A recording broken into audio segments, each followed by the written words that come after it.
So what is the most common clinical presentation is a small child, a 3-year-old or a 2.5-year-old child. Incidentally, when the mother is giving a bath to the child, she'll be able to feel a lump. Okay, so this is an incidental discovery of a abdominal mass which is completely asymptomatic.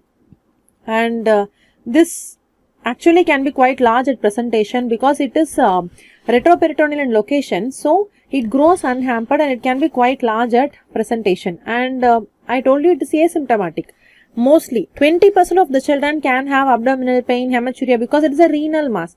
So they can have a pain in the back and in the flanks. They can have hematuria, fever, UTI, hypertension, very importantly, weight loss, and abdominal enlargement can, again, because of it penetrates the renal capsule, so severe pain can be there.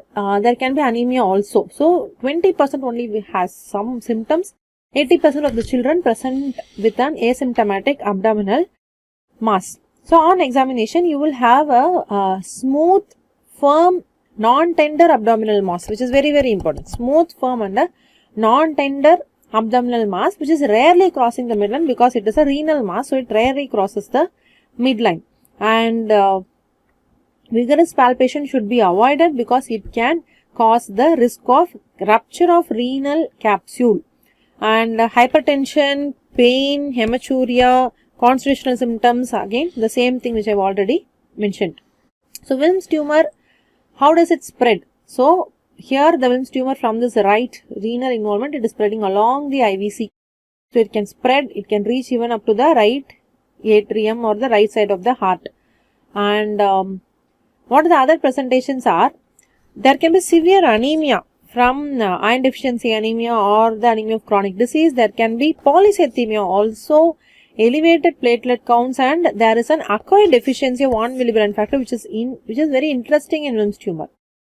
So any abdominal mass in a children should be considered malignant. Okay, so you find an abdominal mass and you should always think that it is a malignant cause until you prove otherwise, right? So you do the basic investigation, CBC, RFTs, LFTs, electrolytes.